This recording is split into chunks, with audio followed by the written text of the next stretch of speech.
Yeah, you're welcome to the Benin Empire Advancement League, the home of all the Benins. First of all, I want to say happy Sunday to everyone. Obed Eduzola Nohua. Uh, and at the same time, I want to congratulate the Omo N'Oba Nedu Okuakbolokbolo Oba Eware II Nokidigan for his appointment, for the new appointment uh, with the Benin Empire Advancement League. Congratulate you with all our hearts, and we wish you a good head and and a very, very, very, very, very long life. Oba Atokbe is yes. Let me continue with what I'm doing because this is what it's a hobby for me. It's not a profession or money earning something, but it's just a profession. And I always like to uh, share with my people my knowledge and everything I'm having. You know, although I'm not perfect in English, and I'm not also trying to be perfect in English, but the little one I understand, I would like to use it the way I can use it. So please, I'm not saying you should forgive me because there's nothing to forgive if he doesn't understand my English. If he doesn't understand my English, then you have to learn my English because the one I know, I have to learn it also. So because if the English people could speak my language the way I'm speaking English, I don't think I will be having a problem. Today, I'm still going to be deliberating on the Benin, what they now call the Benin bronze or the Benin artifacts. For me, it's not just artifact. I've said this several times. It's not just bronze. For me, this is our history. This is our knowledge. Everything we have in this world, uh, where we can go back to in history, is represented with all these artifacts and all these artworks or bronze, or whatever they call it. You know, there has been in Europe from the past 4 weeks. There's something going on which I doesn't like, which I doesn't like in the form of people. There's a set of people in Germany, in Austria, in Britain, in Swiss, and America, and we say Canada, Australia, in New Zealand that is coming together to look for a way for all these artifacts not to be returned. Uh, yes, the avalanche has already started. Nothing can stop anyone from not returning things that belongs to the Benin people, and it's going to be very, very difficult for them to be hiding all this because one day we will come across it and we will recognize it as our own, and we'll be calling on them to return our artifacts and all that. Yes, especially in Germany, we can see how these people are just out there. They are out there trying to put the blame on the foreign minister of Germany to say she is very weak. She doesn't have experience on this and that. But I will not put it that way because the Green Party of Germany, we know what really they stand for. They stand for decolonization of Africa. They stand for that Africa should be responsible for himself, that Africa should be given free access to the world without hesitation.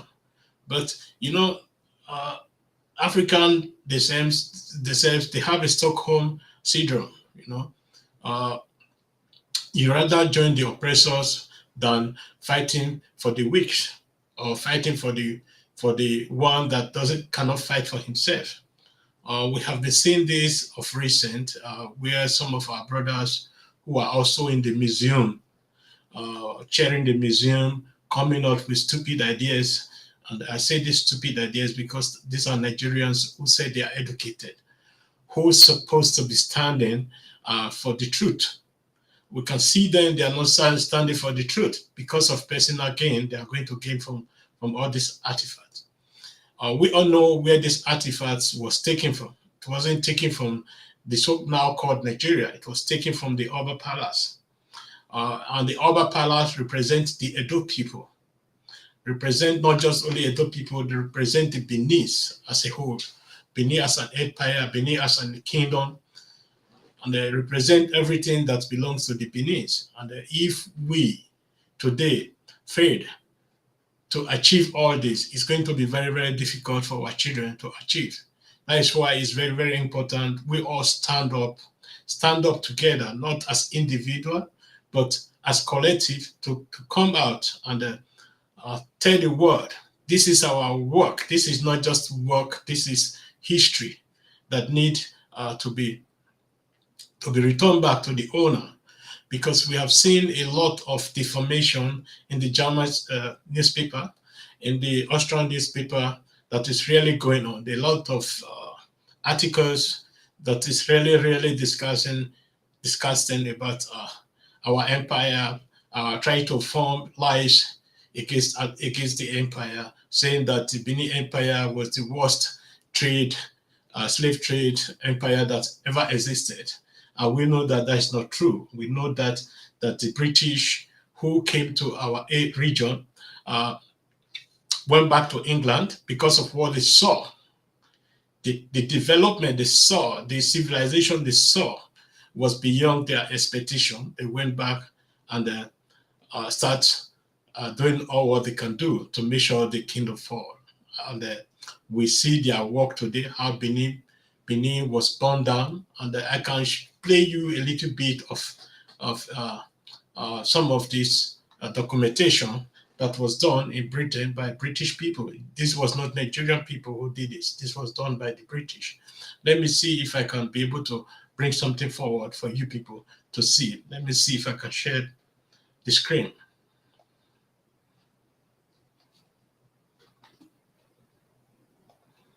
So,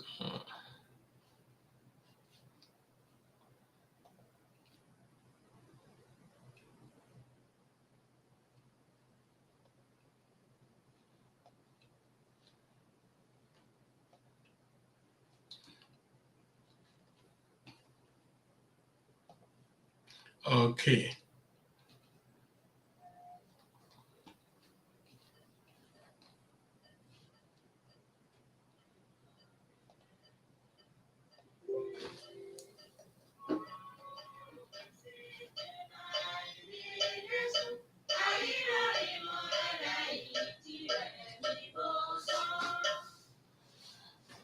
Some of the finest bronze sculpture in the world was made in Africa.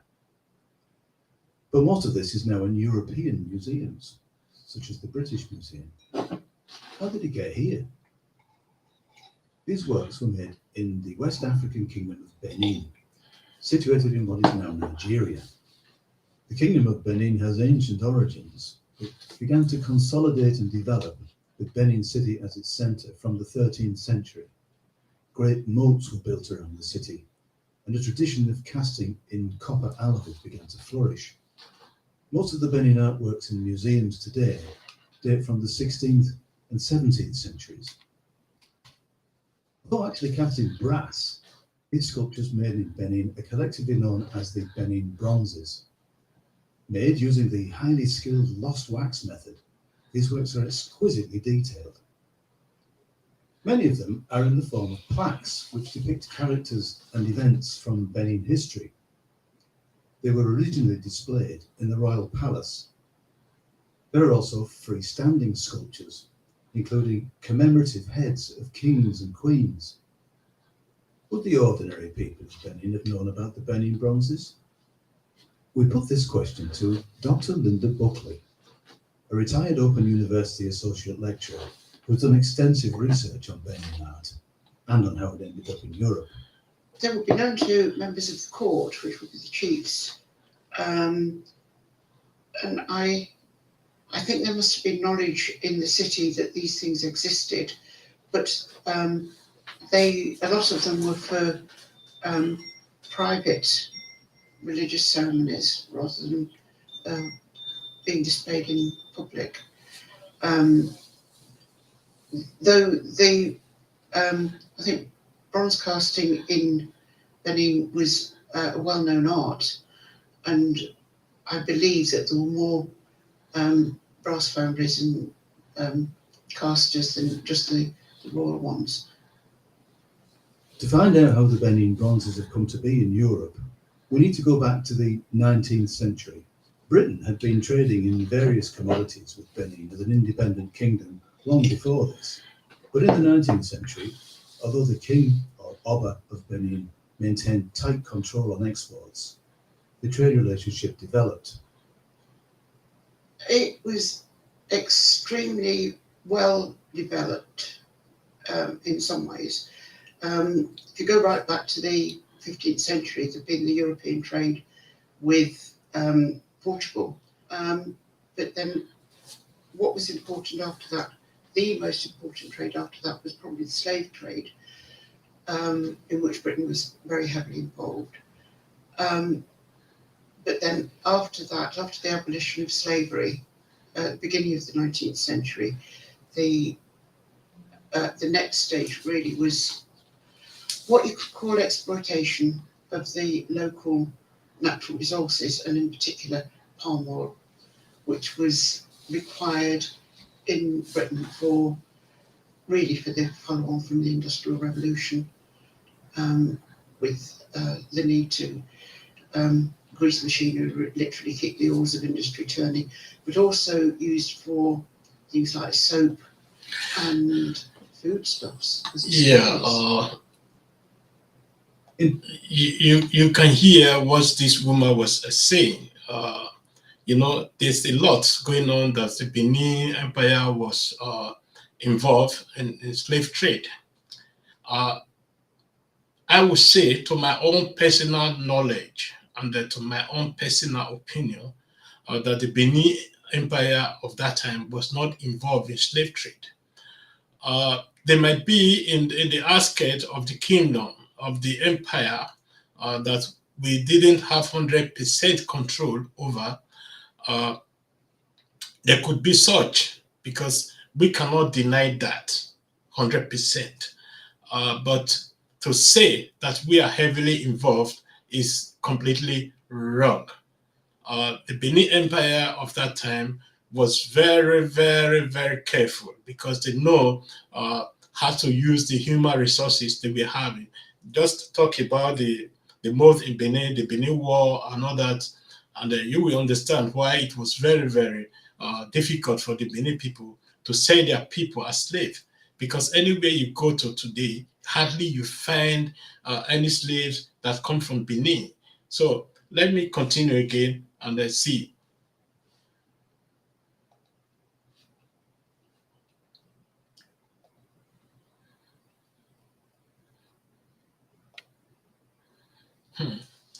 Yeah, it's a little bit difficult for me now to find the.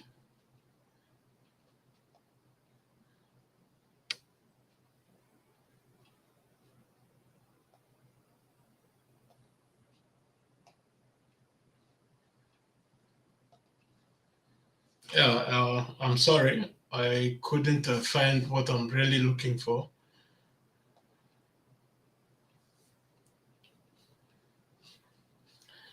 So let me continue and try to find this very something I'm looking for.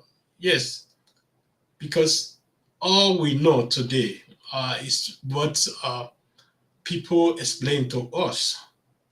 The Benin Empire of that period was really not built to profit from slave trade. And we know that the Benin, they were very, very good in agriculture. And they were not just good in agriculture, uh, they were also very, very good and in other areas. In other areas, administrative and broadcasting and so many other things. Okay, let me see if I can share something again. Let me see if I can find the screen. Um, Not really. It's not moving the way it's supposed to be moving. Yeah, let me see this. Okay. Required in Britain for the follow-on from the Industrial Revolution, with the need to grease machinery, literally keep the oars of industry turning, but also used for things like soap and foodstuffs, as it still is. In eight, Let me play it back so that people understand very well. developed. It was extremely well developed in some ways. If you go right back to the 15th century, there'd been the European trade with Portugal. But then what was important after that, the most important trade after that was probably the slave trade, in which Britain was very heavily involved. But then after that, after the abolition of slavery, at the beginning of the 19th century, the next stage really was what you could call exploitation of the local natural resources, and in particular palm oil, which was required in Britain for the follow-on from the Industrial Revolution, with the need to grease machinery, literally keep the oars of industry turning, but also used for things like soap and foodstuffs, as it still is. In 1885, a British protectorate had been declared over the coast of Nigeria.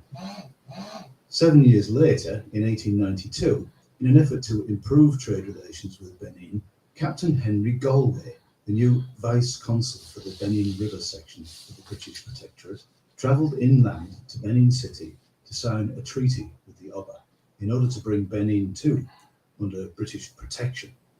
What kind of man was Galway? Oh, I think he was terribly arrogant. He turned up at the Oba's palace and really demanded to see the Oba now. Very impatient. I think that's something that comes through from the document that we've got. Just impatient, arrogant, goes without saying, racist, feeling superior. He was captain in the British Army, which is really quite a low rank. And he goes marching up to the Oba's palace and demands to see the Oba. No idea of the protocol involved in that. Keeps calling the chiefs liars and that he's been deceived and kept waiting for far too long, and he doesn't plan back and talk about far too important for all this. And he's really treating the Oba with contempt. Put that in context, the Oba was the king of a very large and important kingdom. The Oba was in charge of trade. It has always been the Oba's prerogative to control the trade. So for this young man, I think he was in his 30s at the time, just going and talking like that to the Oba was really quite outrageous, in my view. But did the Oba actually sign this treaty? I really don't think that he did. If he did, it was with great reluctance. The document talks about how his big men, his chiefs, might have signed it on his behalf, but he was reluctant to touch the pen. And if you think about it, the whole idea of signing a treaty, actually signing something, signing a document, even having a document, something on paper, is really quite alien to a culture which records its history in different ways. The bronzes, for instance, are historical documents in their own right. But the modern Nigerian sources that I've looked up recently all say that he almost certainly didn't sign whether the Oba of Benin's... Yeah, I have to uphold. Let me come back again to this issue. You see, when people accuse the Benin Empire and the Oba of Benin of so many things, this is not a Benin person who is narrating all this. This is a white person uh, who is narrating this, because we need to tell our own side of the story. We need to tell our own side of the story so that the world will understand. Because I can assure you, 99.9% of what the white people know about Africa is wrong, completely fake and wrong, because they knew nothing about us. And all they still think today that we are sleeping on the tree, we are sleeping on the cave, And many of them, when they visit Africa, they go to safari. And when they go back home, they will, I was in Africa because I saw elephants, I saw giraffe, I saw zebras, I saw tiger. There's no tiger in Africa. I saw leopard and I saw lion. But if you ask them, which city were you in Africa, then you will understand that these people, they were never in any city in Nigeria, in Africa, not talk less of meeting people with understanding, And this is where it's very, very important we start telling our own side of the story. And by doing that, there's a platform also organized by us, the SOSA blog. This is an African broadcasting station talking about Africa, who will be interviewing Africans. To continue with this, we know today that Oba Vurame never signed any treaty with the British. And out of that period, putting things in writing, in paper form, was not existing in Benin. And most of the chiefs, they said it signed on behalf of the Oba. They could not even read nor write, not talk less of writing their name or even their signature on any paper. So we can see all these confusion, all these what do I call it? All this 419 didn't start in Nigeria. Started early with the British and another. I will try to continue with those interviews and see. And let me see if I can continue again.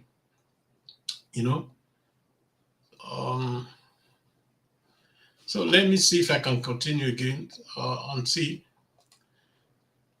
So, yeah, signed the treaty or not, trade continued to be tightly controlled by him. This led to frustration among British traders, industrialists, and officials. And by 1896, some were calling for armed intervention. On the 2nd of January 1897, the acting Consul General of the Protectorate, James Phillips, set off for Benin City with a large party of men. Now, the Consul General at the time, and Phillips' superior, was a man called Ralph Moore. Ralph Moore was I think he became the Consul General in the mid-1890s, which meant that he was the senior government representative in Eastern Nigeria. He was not a gentleman in the Victorian sense, in that he entered the Royal Irish Constabulary by exam. He didn't have a background at public school, Oxbridge educated, Sandhurst, which was the typical background for colonial administrators at the time. But I think he was probably from a reasonably lowly background and perhaps out of his comfort zone a bit with these people of a higher social status. I think it's interesting that he's got this background in the Royal Irish Constabulary because working in Ireland, an Englishman working in Ireland in that capacity in the 1880s, in what was really a militaristic police force, would have really given him a certain mindset when going off to West Africa. You can link this in with the stuff that you do on Ireland in the course as well. But it's a time of demand for land reform, rise of nationalism, the Irish Republican Brotherhood, demands for home rule. All of these things are going on. They're getting particularly strong by the 1880s. And I think the idea of the British constabulary, which is really what the RIC was at the time, was to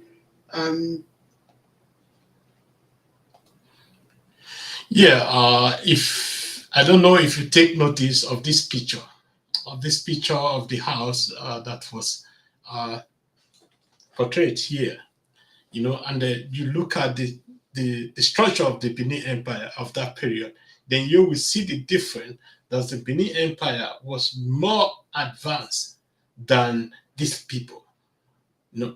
But what we refused to do, I must say this, what we refused to do was to improve our weapon system, because in this world today, if you want to rule the world, you must have a weapon to protect that world. If you want to be industrialized, you have to have the weapon. You have to have the military to safeguard everything. But we didn't do that. We didn't improve our military weapons and all that. That is why it was very, very easy for these people to be threatening us and also to go against us. Let me continue again. And I want you to be listening very carefully, because it's very, very important to be listening very carefully. I don't know. It's always a problem if I want to. Sorry for that. Yes, but I will continue to try to make sure I share this screen. Okay, I got it now. So let me continue again. really repress these ideas quite brutally at times. So with that sort of background and the use of arms and prejudice against the people that he's supposed to be keeping in control, really set him up for his time in West Africa. Reports at the time claimed that Phillips and his party were unarmed, or at least only lightly armed. We asked Linda if she thought this was true. No, I don't, not really. This is something that I've been thinking about quite recently as well. What had happened was that in November of 1896, when Moore was actually on leave in London, Phillips had written to the Foreign Office requesting permission to go to visit the Oba, to remind him of the terms of the treaty that he had or hadn't signed earlier with Galway, because the Oba was increasingly reluctant to trade, and that was upsetting the British government. It was also upsetting particularly the big businessmen in Liverpool, where the palm oil was taken into. And I think there was a bit of a fear that British industry was going to literally grind to a halt if they couldn't get this palm oil. It was such an important commodity for them to get. Anyway, Phillips had written to London and said that he wanted to take an armed expedition, which included some cannon, a Maxim gun, which had fairly recently been invented, a rocket apparatus, he says,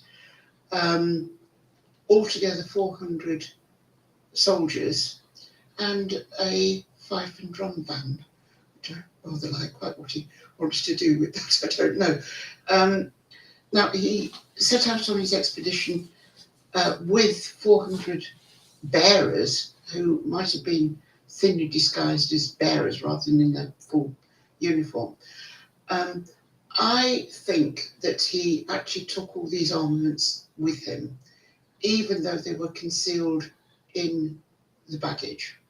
Philip set out, part of the way was by boat, and then the last bit was trekking through the bush, the jungle, which is pretty arduous going.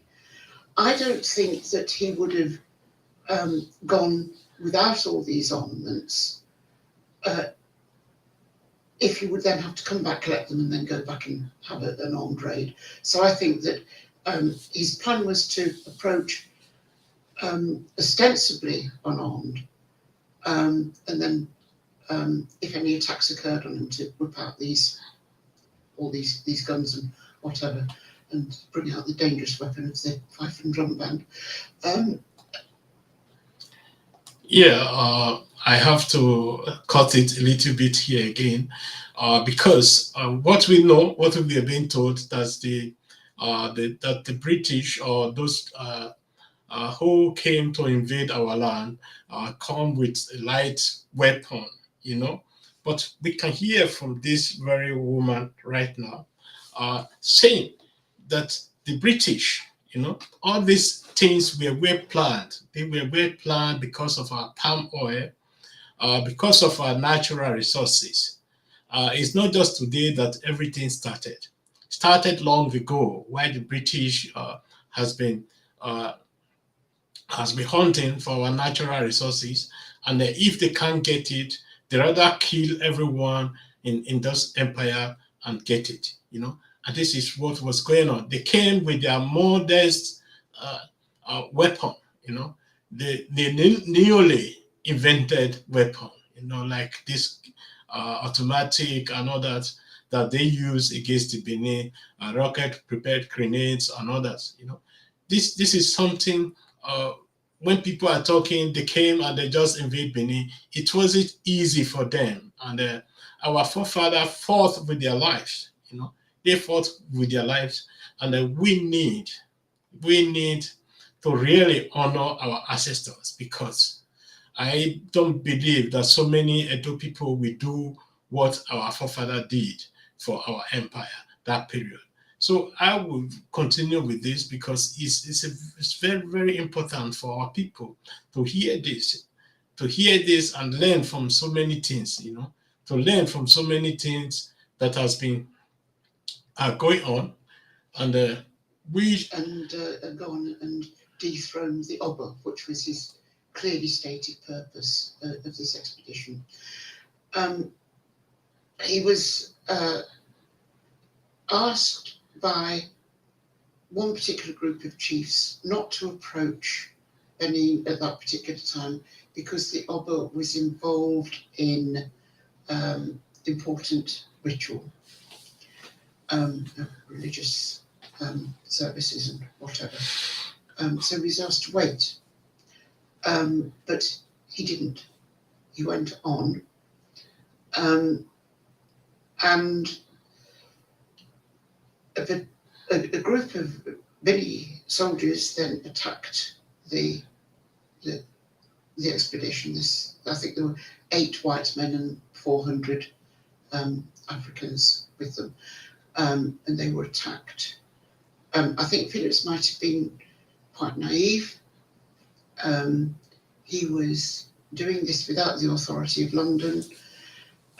He seems to have had something of a brainstorm to just go ahead and think that he could approach like this. And so he was killed. All the white men were killed except 2, who managed to get back to the coast, get back to the headquarters of the British colony. the African soldiers, I think probably some of them were killed. I expect a lot of them just melted away into the bush, which would have been much easier for Africans to do, being used to the climate, the territory, and all the rest of it, and they could easily have just sort of dissipated into the bush. So that was the end of Phillips and the people that were with him. But that was by no means the end of the matter. The British authorities responded very quickly and dispatched a force of 1,200 Marines, which began an advance on Benin City on the 10th of February. This was called the Punitive Expedition. Did the Benin people, also referred to as the Bini, stand much of a chance against this British force? No. There's a Hilaire Belloc poem from the time. Whatever happens, we have got the Maxim gun and they have not. So they were really outgunned. They were probably not outnumbered. I think again it's a note of the arrogance of the British that they thought they could make do with quite a small force. But they thought they could do this with a fairly low number of troops because they expected the Bini just to give up and run away. In fact, they did put up a very good fight. But it was, they just weren't going to win. After this fierce battle, Benin City was taken and much of it destroyed by fire. The Oba was deposed, some of his chiefs were executed, and Benin came under British rule. It was during... Yeah, I need to say this. I need to say this to the ears of our people because when we tell people that we are warriors, people doesn't really understand. Now they should understand because the British, when they were coming for the invasion, they were thinking that our forefathers, when they saw their arms, that our forefathers will run away, our ancestors will run away, but they didn't run away. They stand as men and they fought. They fought. They give the British the fight of their life. They were also surprised to see that even men like Asoro and so many other Benin chiefs stand and fight, give them the big fight of their life. But unfortunately, because of the modern weapon the British were using, they were able to penetrate. But that wasn't the end, as this woman was just saying. The Oba was not captured by the British, to say the fact. The Oba turned himself in because of the atrocities the British were now committing against our people, lining up our people, executing them, raping our women and all that. This was one of the things that forced our Omo N'Oba to say, okay, I have to come out. I have to come out. But many chiefs warned him not to come out in where he was sitting, because at that period the palace was still intact, was still in its form, upon all the fights, But the Oba because if you grow up in a traditional house in Benin, the first thing you learn is how to put the people in your community in your heart, how to put your family in your house, in your heart first before yourself. Their lives is worthy than all others. That is why you be the head of the family, and that is why you be the head of the community. And for our Omo N'Oba that period, this was in heavy heart for him to come out. He didn't surrender as they said he surrendered. Omo N'Oba came out for these people to say, stop killing my people. I am here. If you want to do anything, do what you want to do.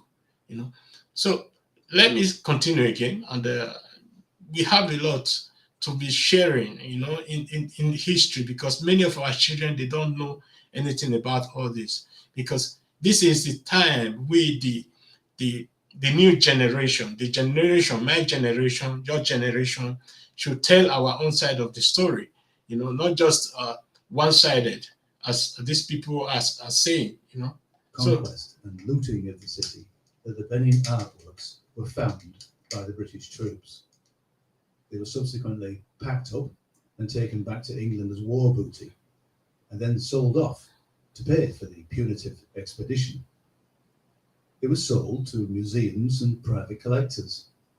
So that's how they ended up in the European museums, like the British Museum, and museums in Germany and France. News of the punitive expedition soon appeared in the British press. Reaction came very swiftly. Within a week, there were newspaper articles appearing, loads of them,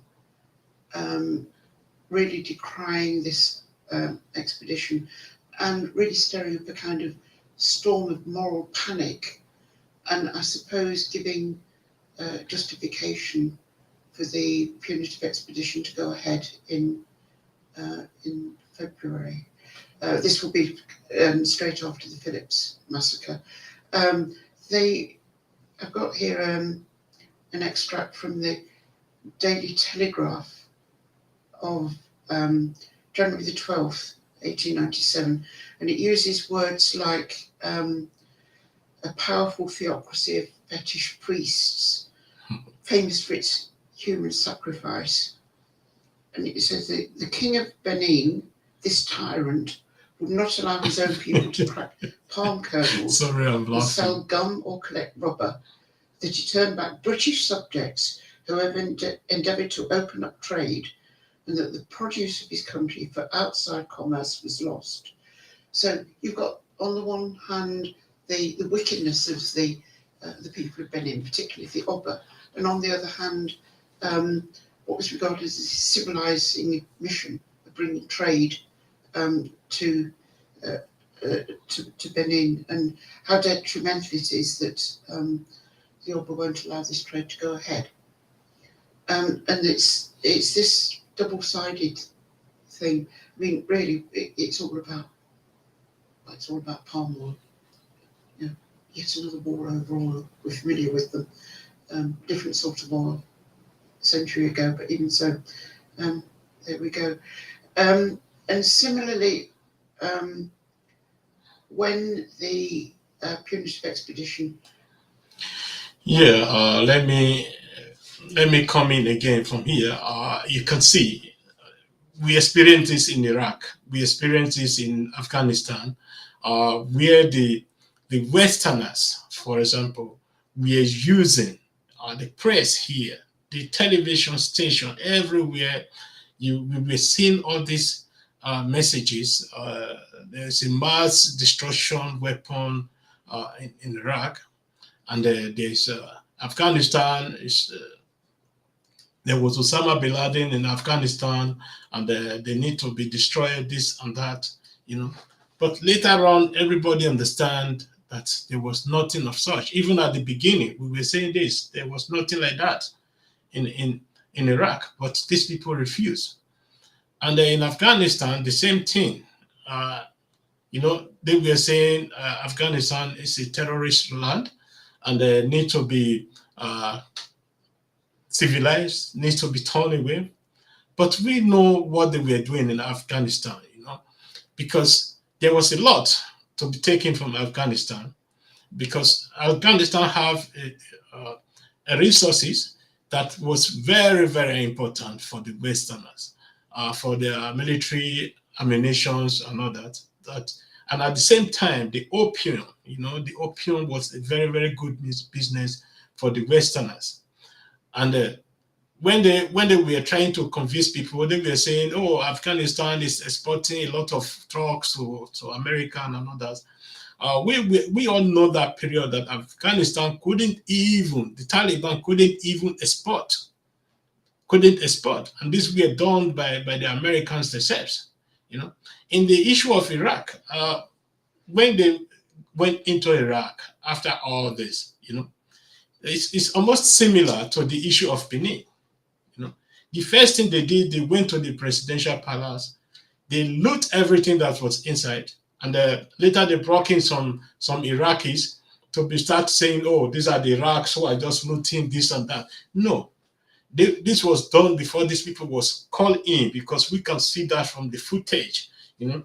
And at the same time, the Iraqi museum was ransacked to the ground. Likewise, the same thing in Afghanistan, and the same thing happened in Syria.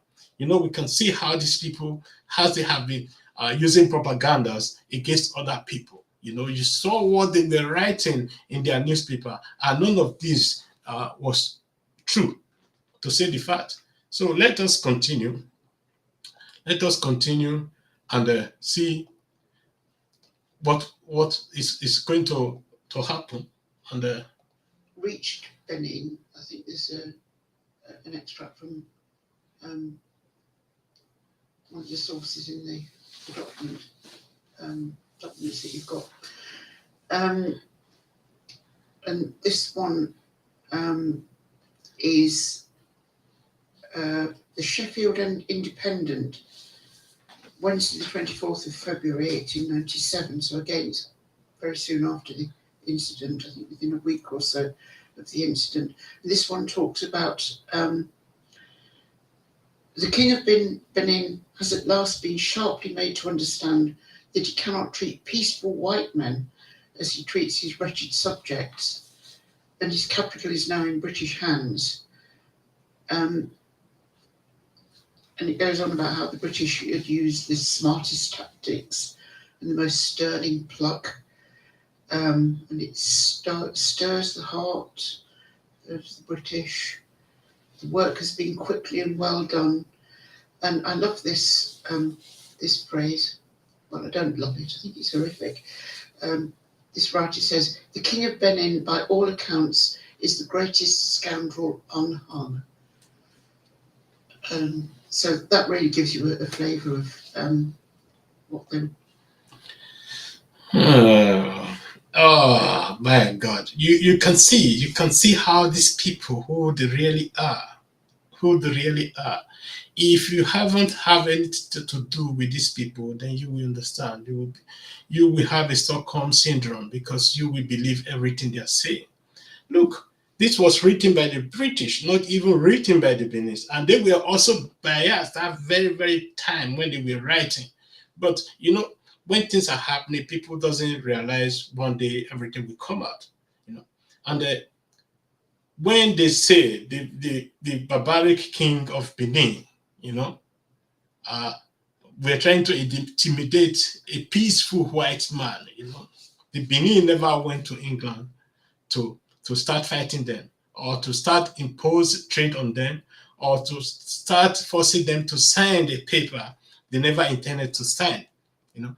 So you can see how these people use propaganda. They started today, and this is why it's very important for Africa to stand for himself, to think for himself, to re-educate himself, to be awakened, you know.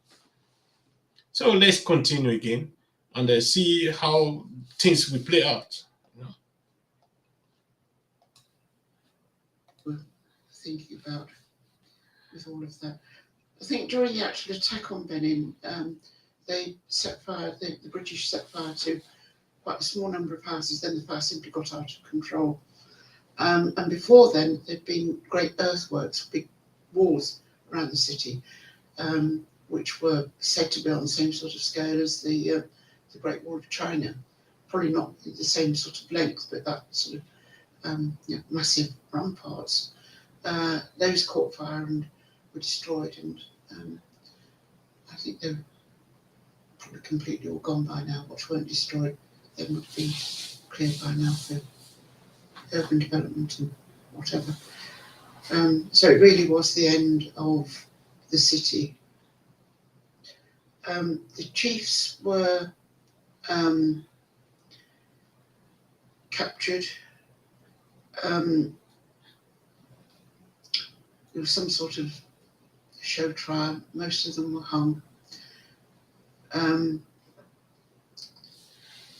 this chap Moore that we spoke about earlier,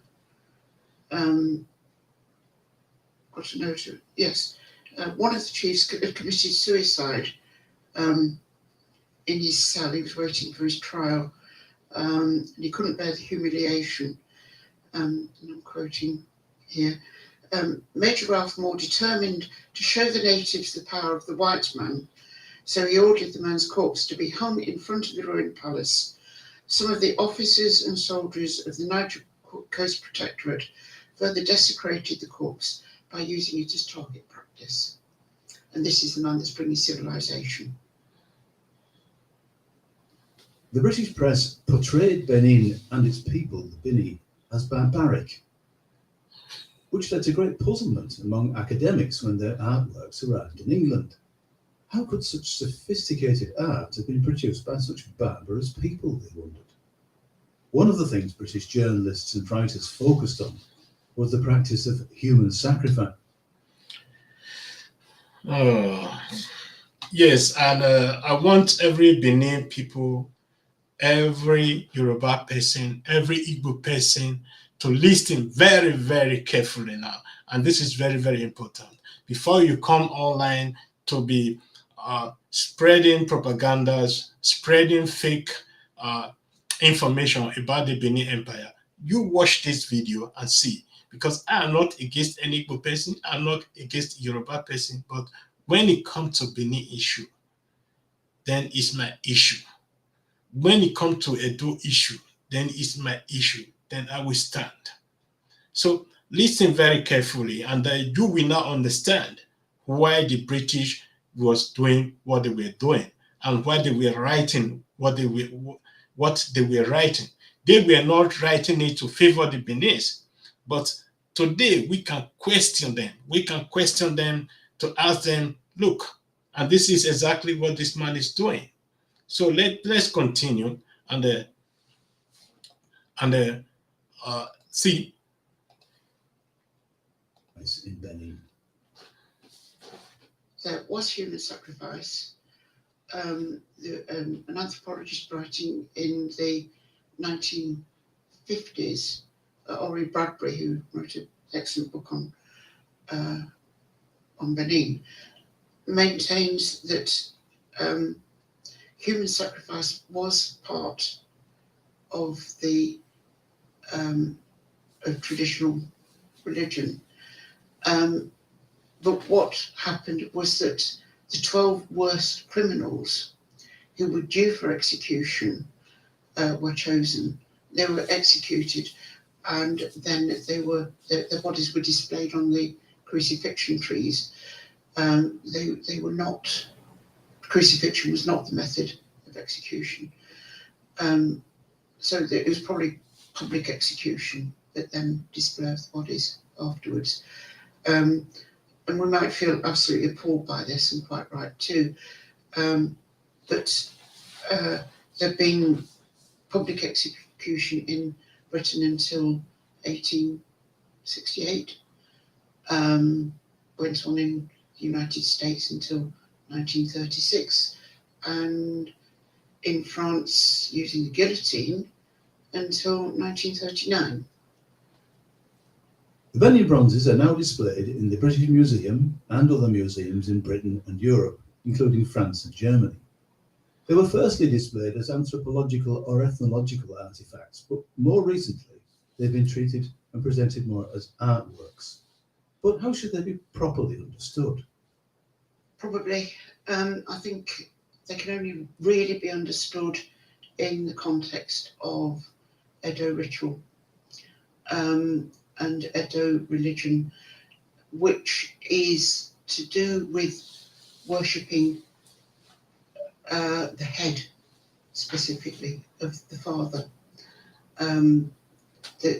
So when a man dies, it is particularly his head that is worshipped, which might explain why there are so many representations of heads that we get in this collection. There's also a belief in reincarnation, whereby when a man dies, or even a woman dies, the next child born in the family is a reincarnation of that particular individual. So you get names which mean things like mother has returned or the brave warrior has come back to the house.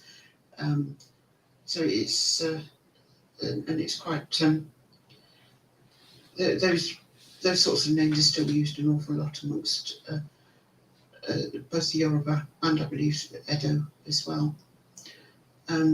So I mean, I believe that they're art in the fact the way that they're made and they're beautiful and you can admire them and go and look at them and say, wow, you know, there's certainly all that associated with art. But if you want me to start defining what is art, Paul, I'm afraid we'll have to leave that to another day. So whether we can fully appreciate or understand the Benin bronzes while they remain outside of their original context remains an open question. But many argue that since they were taken from Benin as war booty, they should now be returned to Benin. This is an issue that will no doubt continue to be hotly debated. In the meantime, if you'd like to know more about the Benin bronzes, what they mean, how they were made, and how they ended up in Europe, go to the Open University website and follow. Yeah, my Edo people, the Benin people, you are great people. You can consider yourself as one of the greatest people that God have ever created, because with this type of technology our forefather was having that period, the mathematics, you know, the physics, the chemistry, and the geographical knowledge that we have in that period, you know, surpass the one we are having today. Can you imagine our forefather will travel from here to Enugu to settle down without a compass, without navigation? They went as far to Ghana without navigation, without compass and all that, you know. They went to Togo. They went to so many places without all this. Then you will understand how intelligent our fathers were that period. So it's very, very obvious that we, the new generation, we have to come out from our own skin and step in their footsteps, bringing Edo people, bringing the Benin forward again in this situation, in this very, very moment, you know, that the ancestors need us as we need them too. Because to do that, we need to defend their work. We need to reestablish their work. We need to advance their works. You know, it's not just by saying this is Benin art, this is Benin bronze, this is that. We need to go back, think.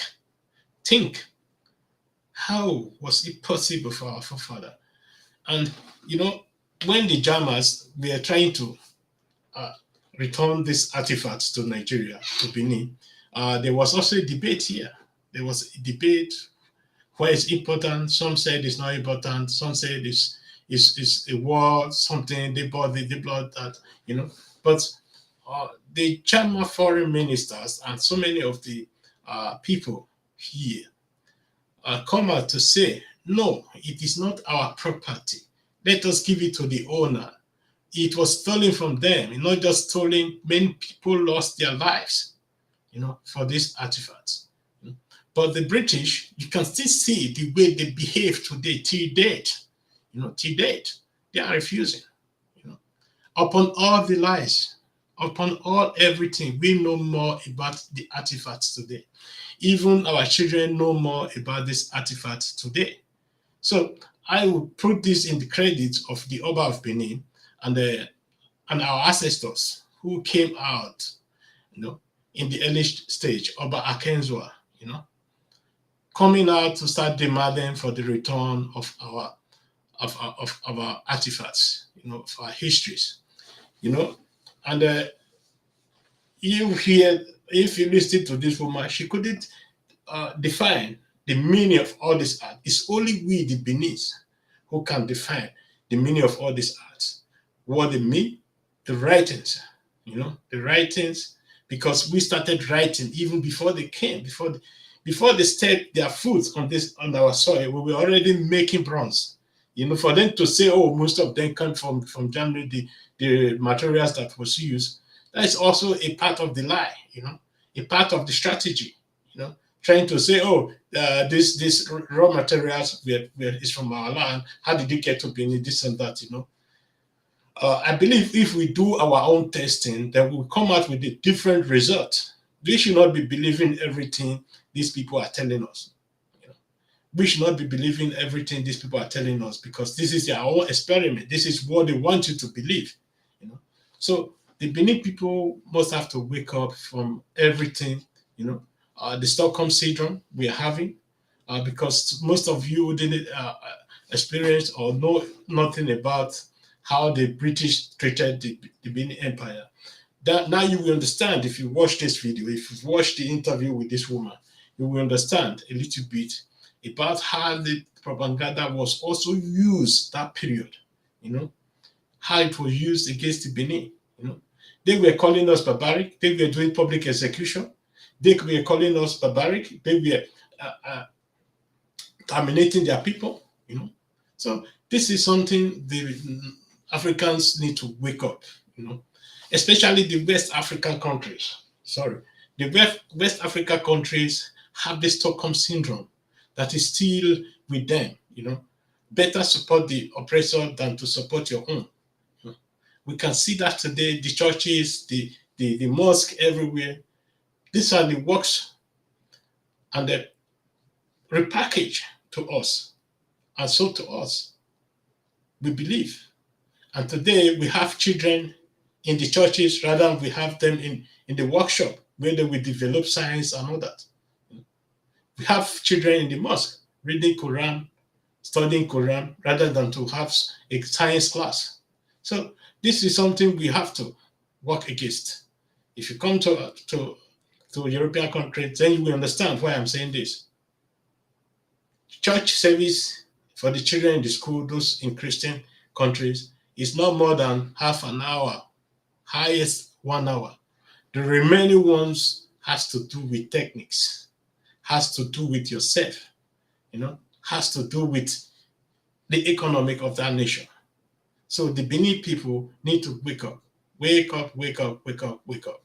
So thank you for joining me today. I'm going to continue. My crusade is going to continue. I'm not going to stop because Benin always said, so, and once again, we congratulate the Omo N'Oba Nedo Kwakpolokpolo Oba Ewari II, Nokidigan, the greatest Oba of all time, on this appointment. And I think many people now know that Benin is great. It's greater than they thought. And those of you coming out to use some words against the Omo N'Oba Nedo, now you understand our kingdom, our Omo N'Oba is not your mate. You know, while we are doing this, we can see the other side, they are marrying women, you know, but we has a brain for Nigeria, because with this, we are going to make Nigeria great again. If we can't have our own country, but we will have what is great. We develop our region. So thank you very much. And I wish everyone a great Sunday and a great week ahead. So bye-bye. I hope we see you people next week in good health. And bye-bye.